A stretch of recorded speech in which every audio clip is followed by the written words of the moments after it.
Este es un podcast de Craft Courier,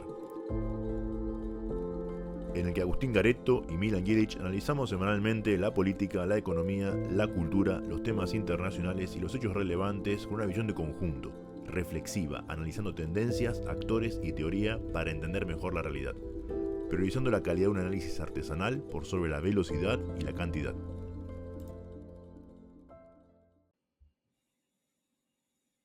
Hola, ¿qué tal? Bienvenidos a todos al episodio número 42 de Craft Courier de esta tercera temporada que ya se está terminando. Y en este episodio contamos nuevamente con la presencia de Milan, que viene de un viaje de Perú, que nos va a contar un poco acerca de su experiencia. Hola Milan, ¿cómo andás? Hola Agustín y a todos los que nos escuchan, ¿cómo andan? ¿Todo bien? Todo bien, por ahora ya fin de año, están pasando pocas cosas en la Argentina, vamos a hablar un poco de algunos cambios y novedades, pero creo que es un episodio que vale la pena por lo menos arrancar hablando de tu experiencia en Perú y también vernos a nosotros como una especie de horizonte, ¿no? Porque es un tema que se discute en la opinión pública. Así es. Puedo decir que vengo del futuro y tanto no me gustó. ¿Por qué digo esto? Me gustó el viaje, estuvo muy bueno, la pasé muy bien. Es una experiencia que recomiendo, a todo el mundo recomiendo ir. Hice Lima, Cusco y Machu Picchu. Recomiendo ir. Pero si ese es el futuro de Argentina, el futuro económico de Argentina, al cual el partido gobernante en Argentina dice que podríamos ir como un objetivo deseable, te diría que no. Mejor no vayamos ahí. Perú es un país que tiene una economía súper estable desde hace muchísimos años, realmente muy estable. El sol, la moneda de ellos, no se deprecia respecto al dólar. Tienen una cultura y una economía bimonetaria, utilizan tanto los soles como los dólares. No para todo usan los dólares, pero podés comprar cosas en dólares. Ahora bien, esa estabilidad macro que tienen convive con una pobreza enorme. Es verdad, la pobreza es de antes, no es que se volvieron pobres por la estabilidad, pero con la estabilidad no han logrado salir de la pobreza. La pobreza es muy grande. Hay un 75% de la economía en negro del país, o sea, pensemos, solo el 25% de la gente tiene un sueldo en blanco y todo regular, como a los argentinos nos gusta que sea. Bueno, el resto de la población está en negro y te diría que mucho de lo que te pasa por alrededor es en negro. Ves que todo es Barrani, ¿no? Diría Maslatón. Eh, y hay muy poca presencia del Estado. Realmente poca presencia. ¿En qué podés ver la poca presencia? Algo que cualquier turista lo ve a simple vista cuando va a un mercado, cuando recorre las calles de la ciudad y demás. Es que las medidas higiénicas de los negocios gastronómicos, no de los grandes restaurantes, pero del mercadito, de lo que podríamos considerar una carnicería y demás, son nulas. Sin refrigeración, con la carne al aire libre. Eh, Fuimos al mercado central de Lima, ahí en el centro de Lima, ¿no? El mercado más típico. Y además de no haber heladeras, todo tiene pinta de ser en negro y bastante informal, ¿no? No te dan una factura, ni porque se la pidas, creo que no deben ni tener. Y no es una economía que genere desarrollo y crecimiento con esas condiciones. Ahora bien, tienen oportunidades en cada esquina. También es algo que se ve. Vos vas caminando y hablando y escuchando lo que te cuentan y tienen oportunidades. Tienen minerales, oro, plata y otras cosas más. Turismo. eh, Pueden exportar desde productos de pesca hasta alimentos de todo tipo. Tienen oportunidades como país. Pero también ves que muchas de esas oportunidades no están tan desarrolladas. El Estado, el gobierno, no está creando las oportunidades para que esos esos sectores económicos se desarrollen. El que se desarrolla por sí mismo, espectacular. De hecho, la gastronomía es un rubro muy desarrollado, muy bueno. Hemos probado cosas fantásticas, hemos ido a restaurantes muy buenos. Y eso está muy bien desarrollado porque el privado se dio maña. Porque por un lado el Estado no está y por otro tienen una tendencia a que tampoco quieren que esté. Eso nos emparenta un poco a muchos de los seguidores de la libertad avanza, ¿no? Sacame el Estado de encima que yo me desarrollo solito. Sí, pero después no tenés una sola autopista en todo el país. Para ir del aeropuerto al centro de la ciudad, pasás por barriadas que parecen más una villa que una zona residencial de clase media o de clase trabajadora o lo que sea, y vas por calles con semáforo, pozo, lomo de burro, viejas vías férreas que no están utilizadas, eh, con un tráfico infernal, porque no hay un acceso de ida o vuelta fluido, y tampoco lo hay al resto del país. Dije que estuve en Cusco, fuimos en avión de Lima a Cusco, tarda menos de una hora el avión. ¿Querés ir en bus? 24 horas. Es verdad, zona montañosa, pero 24 horas para hacer unos 600 kilómetros. Fuimos a Machu Picchu, de la vuelta fuimos de Machu Picchu a Cusco. Son 61 kilómetros. Tardamos más de 2 horas. Una ruta destruida. En la zona más turística del país. Probablemente una de las zonas más turísticas de América Latina, Machu Picchu. Conocida en todo el mundo. El parque está muy bien. El parque de Machu Picchu está muy bien. Nivel mundial. Hermoso. Pero claro, los alrededores, Aguas Calientes, que es la ciudad que está al lado. Y la verdad que deja mucho que desear, ¿no? Las construcciones, no hay hoteles de cadena, todo es relativamente precario, eh, hecho más o menos así como se pudo. Las construcciones parecen más de la Villa 31 que de un lugar turístico súper desarrollado, que es muy pintoresco y de vuelta recomiendo a la gente que vaya. Pero la realidad es esa, ¿no? Es una economía muy informal, muy poco desarrollada y que no es, al menos en mi opinión, el objetivo al cual nosotros deberíamos llegar como economía. Es muy interesante porque arrancaste diciendo que hiciste un viaje al futuro y en el relato parece que hiciste un viaje al pasado, más que al futuro, ¿no? A un pasado en referencia a servicios o acciones, políticas, obras que otros estados ya lo han llevado a cabo, ¿no? Parece una Latinoamérica, no sé, de principios del siglo XX, Y a priori. bueno, y de Argentina aún, antes aún, ese estado en Argentina era incluso previo a la generación del 80. Y digo, ¿por qué digo que vamos, que es un viaje al futuro?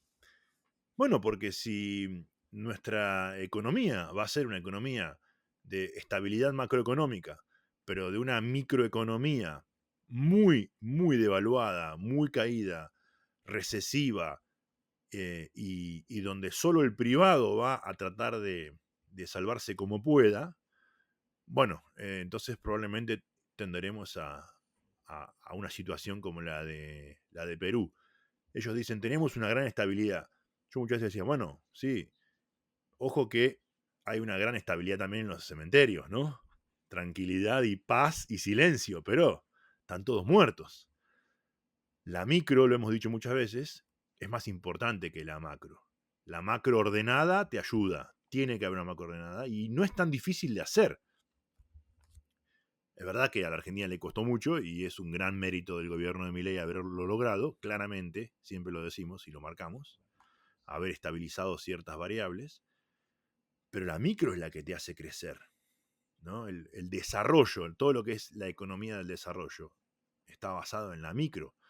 Y también es verdad que los privados, la sociedad civil, tiene mucho para hacer en la micro, por sí misma, como individuos y colectivamente, desde clusterización y cooperativas, cosas que en Argentina existen y existen desde hace siglos, te diría por lo menos 2 siglos, em, pero el Estado tiene que crear las condiciones. Si el Estado crea las condiciones, con ese movimiento fuerte de la sociedad civil, el desarrollo y el crecimiento es mucho mayor. Si dejas solo a los individuos, bueno, tenés Perú. Como contexto, para agregar a esto, Perú es un caso citado, sobre todo en los últimos años y más desde que en Argentina la inflación se volvió un problema crónico, por la presidencia del Banco Central, que es Julio Velarde, que si mal no recuerdo desde el 2006 es presidente del Banco Central. ¿Y qué es lo Inamovible. llamativo? Casi como las Sí, estatuas de San Martín que ellos también tienen y nos hermanan. Están ahí, tal fijas. cual. Inamovible. Y sorprende porque incluso Perú tiene un gran problema eh, en la cuestión del poder ejecutivo, ¿no? No sé cuántos presidentes ya han pasado en los últimos años en Perú que siempre entra en combate con el Congreso y el Congreso lo termina Es muy expulsando interesante, es muy interesante, primero, contar que mientras estaba ahí, eh, dieron condena firme al cuarto y al quinto presidente que están presos de Perú, ¿no? 5 presidentes con condena por corrupción es muchísimo en tan corto tiempo, además, en un par de décadas. Y lo segundo interesante, para los que les gusta la teoría política, es que Perú es un país presidencialista, como el nuestro, sin embargo, ha ido virando a un semiparlamentarismo, una cosa extrañísima dentro de la teoría política, pero hoy Perú se gobierna mucho más desde el poder legislativo que desde el poder ejecutivo. Hay minorías, no hay ni siquiera una primera minoría, hay minorías directamente. En las últimas elecciones, eh, los dos que habían salido primero y segundo, que fueron a la segunda vuelta, habían obtenido 15, 16 puntos cada uno, ¿no? Bajísimo. Ese es el nivel de representación que luego tienen en, en el Congreso. Y dificilísimo gobernar de esa manera, ni siquiera con coaliciones, porque tenés, vos sos el que más tenés 16 puntos, y hay otro que tiene 8, 5, 4, ¿cómo haces para formar una mayoría? Bueno, muy difícil. ¿Qué pasa con eso? Las minorías fuertes, como por ejemplo la de Keiko Fujimori, la hija del que fue presidente hace un par de décadas, bueno, tiene un poder enorme de traba, de veto. de veto y de a veces de extorsión política, política, no de otro tipo, pero política, eh, que le da poder de decisión sin ganar ninguna elección presidencial. Ella nunca ganó una elección presidencial. Siempre va muchas veces al balotaje, pero nunca termina ganando. Porque el recuerdo de su padre también es muy negativo, entonces, eh, entre otros motivos, ella también aporta lo suyo, la gente le teme más de lo que la quiere. Pero siempre está ahí y tiene un poder de veto, como dijiste, muy grande y termina impulsando decisiones en el Poder Ejecutivo porque maneja una parte del legislativo.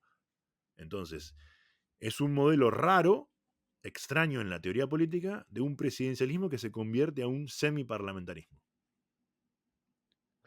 Tal cual. Y justamente el nivel de fragmentación, cuando mencionabas que los candidatos más votados obtienen menos del 20%, también indica la fragmentación que hay, porque el resto del porcentaje se divide en otras ofertas.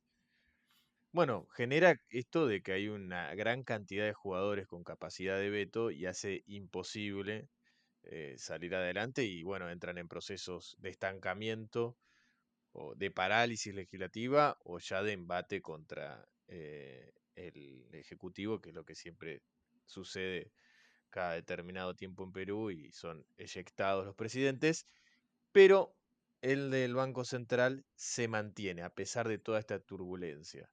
Bueno, es un poco también de esta estabilidad que consiguió. Perú viene de un pasado con una inflación muy alta en la década del 90 y un proceso de, como habías mencionado, estabilización, siendo una de las monedas que menos se devaluó en en las últimas 2 décadas, ¿no?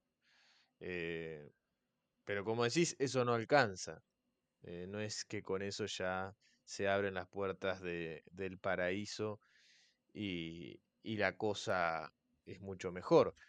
Para quienes tienen memoria, invito a que recuerden también lo que fue la pandemia en Perú, la pandemia referida a la del COVID-19, porque los agarró de una manera bastante crítica. Fue el país de América Latina con mayor cantidad de muertos. Y cuando vos recorres, no la Lima más bonita, ¿no? San Isidro, Miraflores o Barrancos, que son las partes más bonitas. Cuando recorres la parte profunda de Lima, la Lima B, cuando vas al aeropuerto, el Callao, todo eso, ahí te das cuenta y decís, bueno, ahora entiendo por qué murieron tantos. Porque realmente parece todo una mega villa eh, de casas de 2, 3 pisos, no más que eso, sin revoque por kilómetros y kilómetros y kilómetros, calles pequeñas perpendiculares a avenidas más grandes, muchas de ellas están cerradas con reja por parte de los propios habitantes de las calles, estas pequeñas perpendiculares, que cierran con reja para que no entren a su calle. No es algo hecho por el gobierno o por la municipalidad, es algo hecho por los privados, que determinan cerrar una calle y ahí no entra nadie. Le preguntábamos a los taxistas, a los de Uber, bueno, y si tenés que entrar, bueno, si tenés que entrar, tenés que presentar tu documento, hay alguien ahí en la puerta que te permite, tenés que indicar a qué casa vas, a buscar a quién, y desde adentro te permiten entrar o no entrar. Bueno, en ese mundo, claramente el COVID encontró ahí tierra fértil para expandirse e infectar a mucha gente. ¿Y quién es el que controla en qué casa vivís? El que abre y cierra la reja, ¿no? Es un Ellos vecino mismos, más. sí, Es ellos una, mismos. es es el Estado jovesiano En su máxima expresión. literal, Un ¿no? experimento de ciencia política. También recordaba mientras hablabas, invito que busquen en YouTube si es que le interesa. Hay muchos youtubers hispanoamericanos que han hecho la travesía de ir, a ver, no quiero que se compare esta ciudad que es La Rinconada, con todo Perú, pero explica un poco, ¿no? De esta ausencia del Estado. La Rinconada es una ciudad minera de Perú, en la cual la mano de obra es muy barata, las leyes laborales prácticamente son inexistentes. La situación es, diría que más que inhumana, ya pasa a otro adjetivo, con las cuestiones medioambientales, obvio que pasan para otro lado. De hecho, hay uno de los basurales más grandes de Perú en esa ciudad. E incluso también hay altos niveles de inseguridad, no solo de robos o de bandas y la cuestión del tráfico de, Hay mucho de eso de en Perú en drogas general. Sí. y personas, sino también el tema de los arreglos, bueno, arreglos es una palabra bastante fea, los famosos ajustes de cuenta o la resolución de conflictos interpersonales por medio de la violencia. Está dicho un poco más formal donde la ley, el orden y el Estado prácticamente no existe.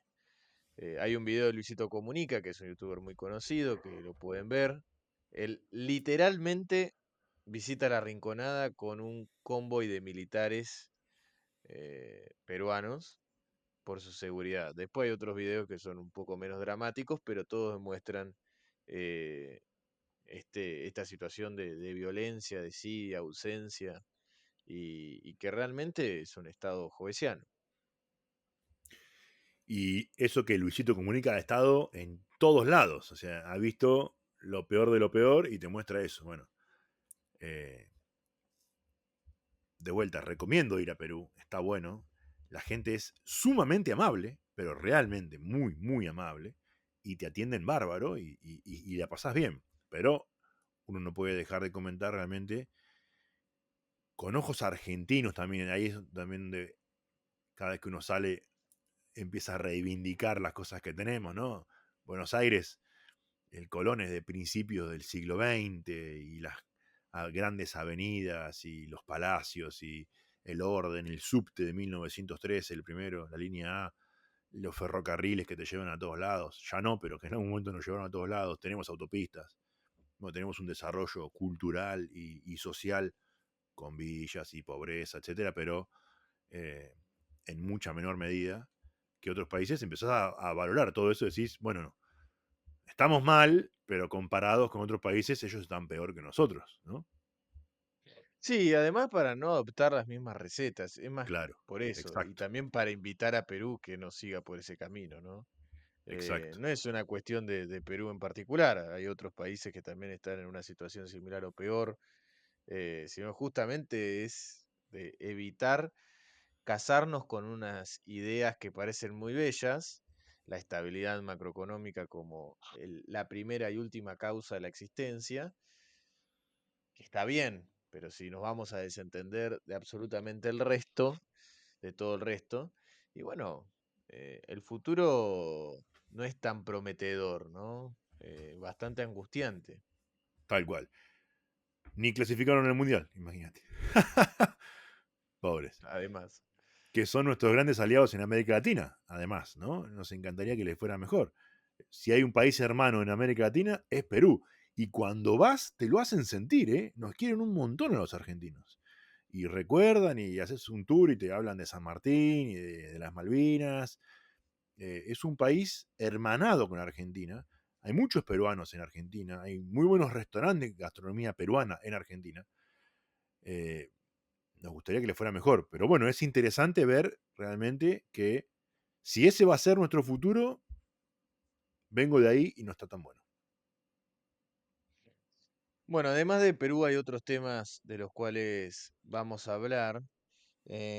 Relacionado a la política nacional, como bien saben, asumieron los nuevos diputados esta semana. Bueno, ¿qué decir del acto en sí o de la ceremonia? Y deja mucho que desear, es el Congreso que se estuvo votando en los últimos años, ¿no?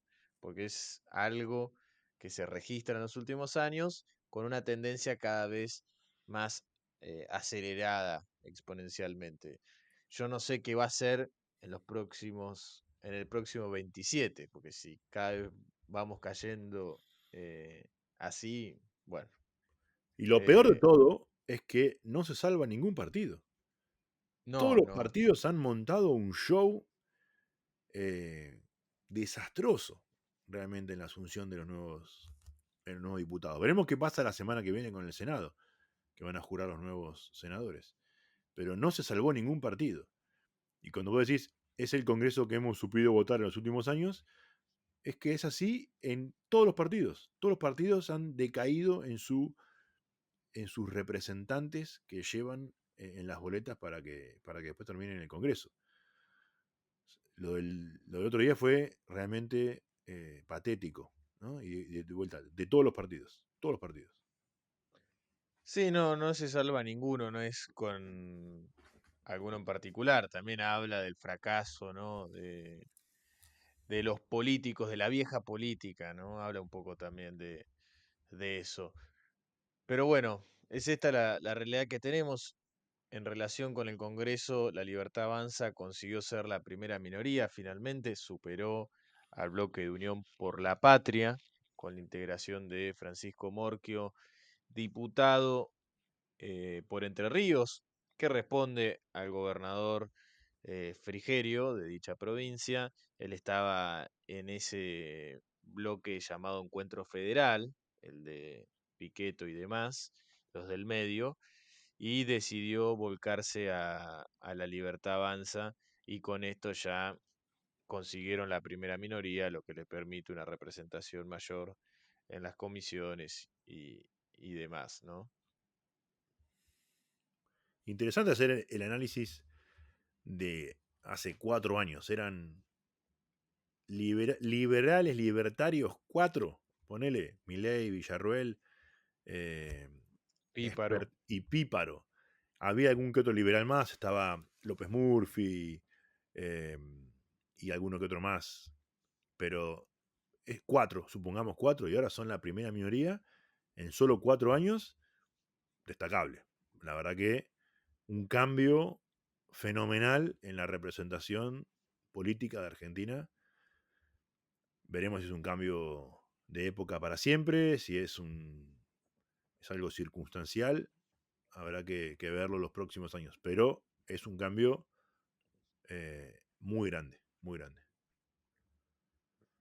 Tal cual, incluso también es un cambio respecto a la elección de, del 23, ¿no? Porque en algunas provincias no le fue tan bien como le fue ahora.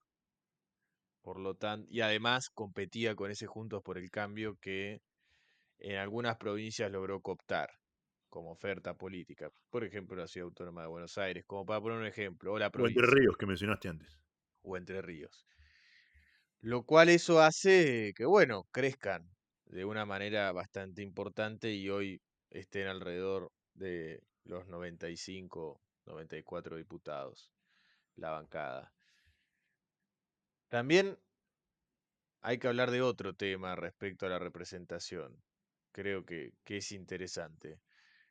Que la Libertad Avanza en el 2023 en particular, porque recordemos que en ese 2021 no se presentó ni siquiera en todas las provincias, en el 2023 el voto de la Libertad Avanza, y esto por estudios muy interesantes, no tenía correlación con el nivel socioeconómico. ¿Qué quiere decir esto?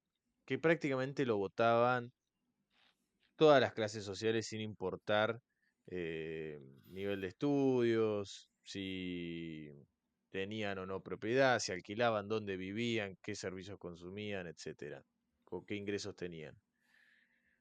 Hoy cada vez sí tiene una mayor correlación y que esa correlación es de en relación a bajo alto, ¿no? Cuanto más alto es el nivel socioeconómico, más posibilidades tiene de ser un votante de la Libertad Avanza.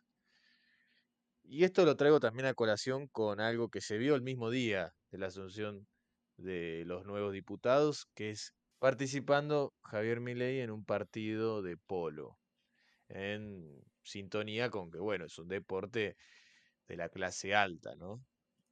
No van barra bravas a ver partidos de polo. Y es particular, sobre todo es particular teniendo en cuenta ese 2023 donde en los barrios populares, en las villas, la idea de Javier Milei era muy fuerte.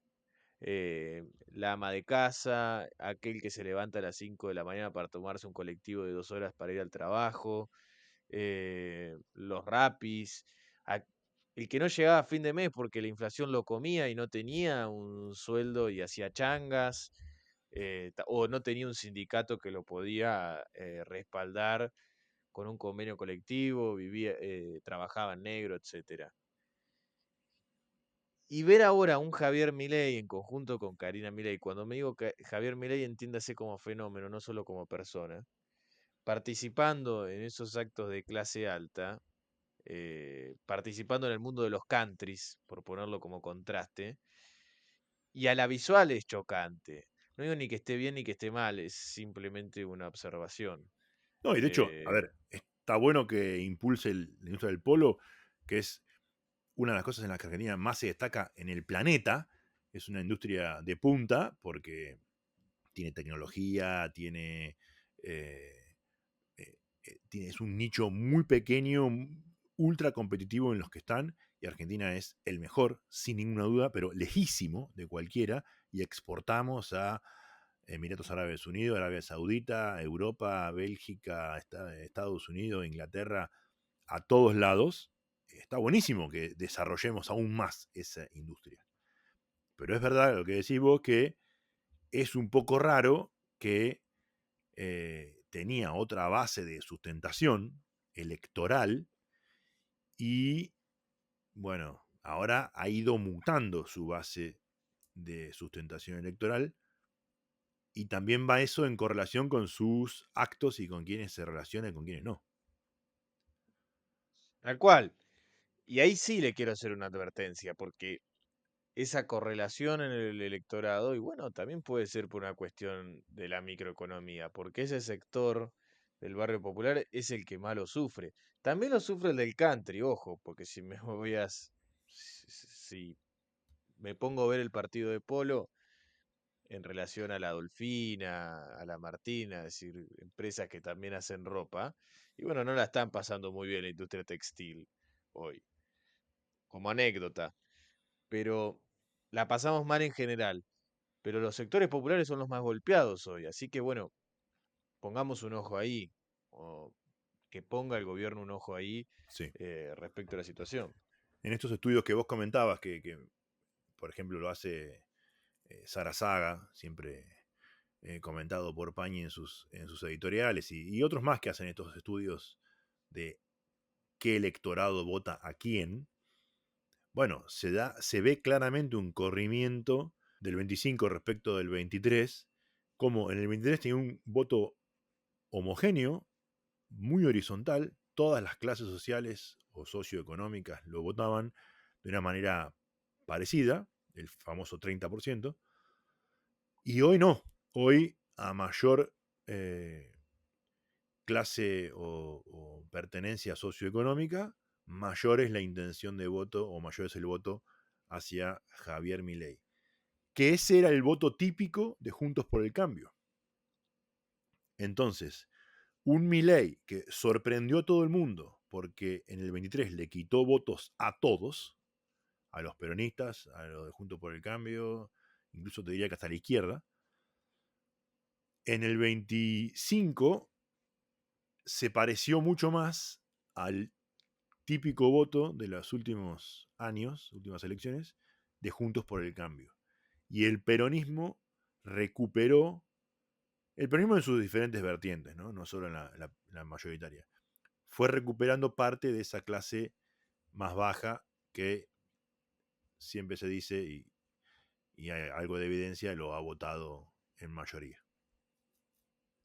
Sí, la libertad avanza como oferta política se está cada vez más, no diría gorilizando, sino artikirnerizando, Claro, que tiene correlación con el nivel socioeconómico, más allá después del antiperonismo, ¿no? Pero esa grieta, eh, nivel socioeconómico y afinidad hacia el kirchnerismo es muy fuerte en Argentina.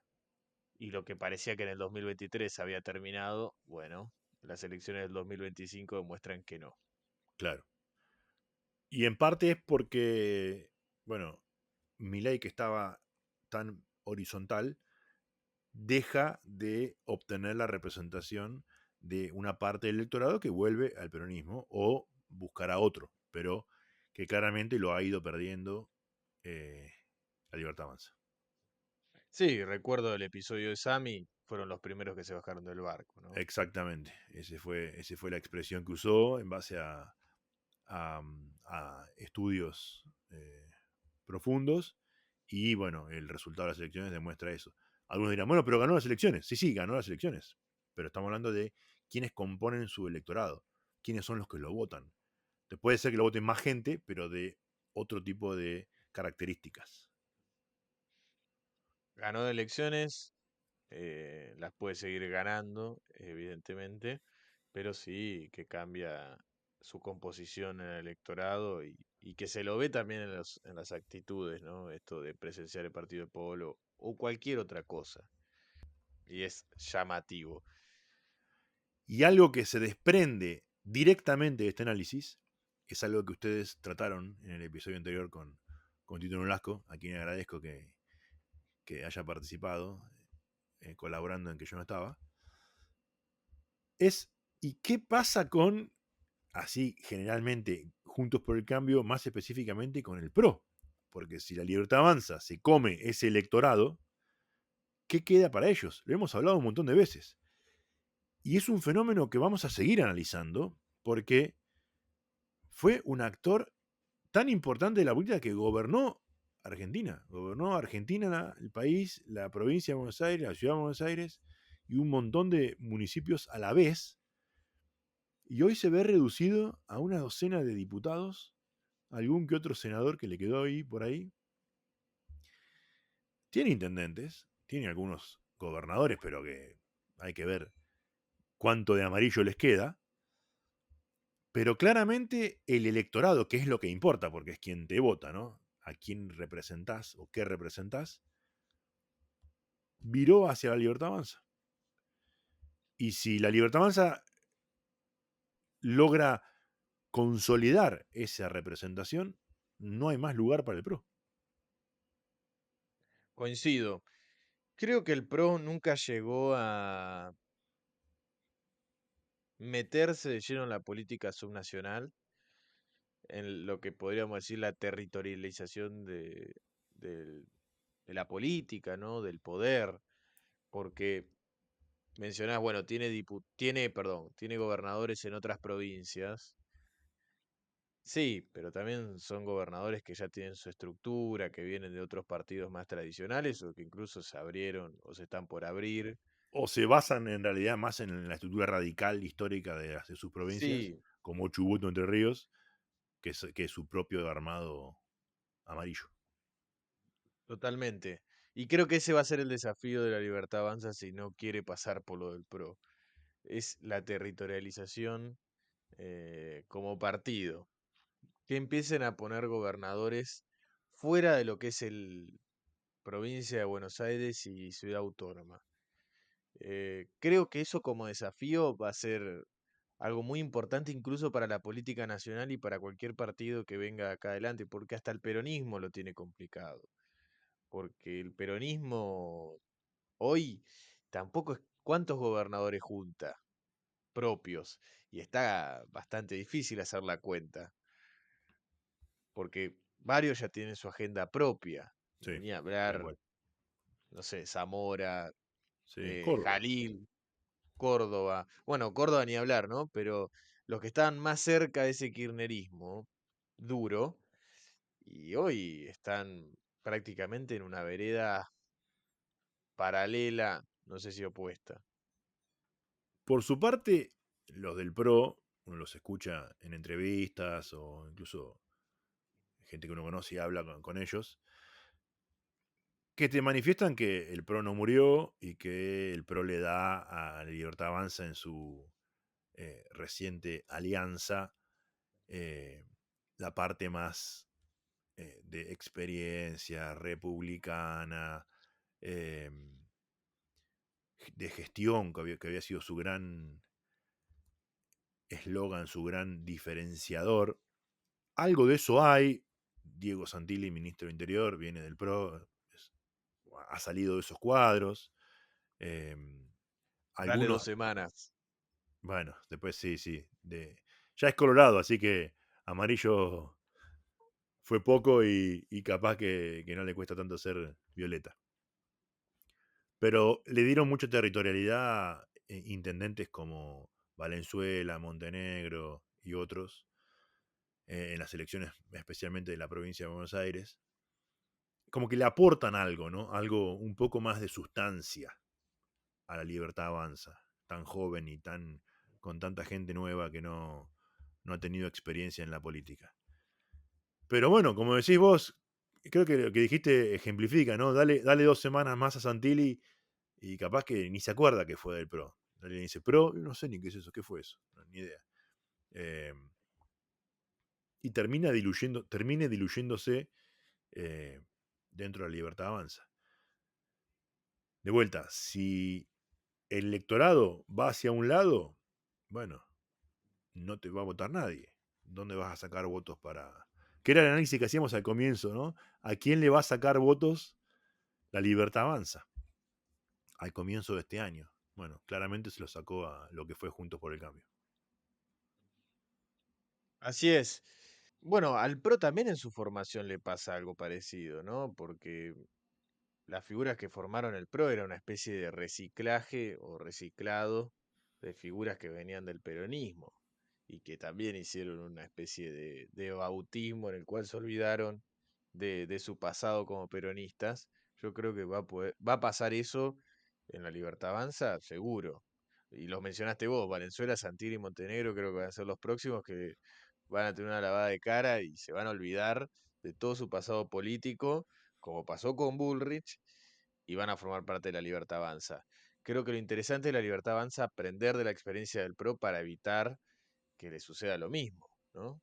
Y creo que hasta ahora lo están manejando bastante bien, porque más allá de que el PRO era como la especie del cerebro o el motor de Juntos por el Cambio, nunca pudo doblegar por lo menos la identidad. Era Juntos por el Cambio, no era el PRO. Se separaban y en Santa Fe sobre todo se veía mucho eso. Él es del PRO, él es de este, yo soy radical. Había una especie de una frontera o límite muy marcado. Si la Libertad Avanza logra superar eso y que esas especies de facciones o tendencias eh, sean más bien subrepticias y que aparezcan, que aparezcan en cada elección, pero que después no, y mantengan su identidad, bueno, les puede dar un poco más de futuro como partido político. Es muy probable que si Milei se encamina, como parece, a la reelección, y que lo hemos dicho incluso hace ya muchos meses, que parecía que si no hacían nada extraño podía llegar a elegirse por esto de que la gente buscaba la estabilidad, la caída de la inflación, etcétera.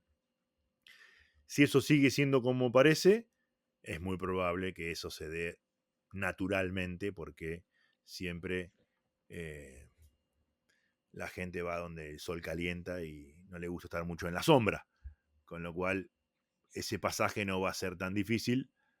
El PRO a la mitad de su gobierno ya empezó a tener serios problemas y bueno, le costó doblegar a los radicales, a otros aliados que tenía, de que se conviertan al 100% en amarillos. Si se encaminan en una reelección, eso va a ser más fácil y el salto va a ser más natural para muchos de ellos. Totalmente. Bueno, veremos qué pasa en las próximas semanas. Quedan pocos episodios de este año. Luego nos tomaremos unas vacaciones de enero sin hacer los podcasts para volver renovados en febrero con muchos nuevos análisis y también vamos a dedicarle un poco más el año que viene seguramente a, a tener más invitados, que este año no hemos tenido tantos y los episodios que sí lo hemos tenido nos han comentado ustedes los oyentes que eran de los más ricos y de los más interesantes porque traen voces nuevas, ideas nuevas eh, y sabemos que aporta eso al debate y al análisis. Así que intentaremos hacerlo más durante el 26.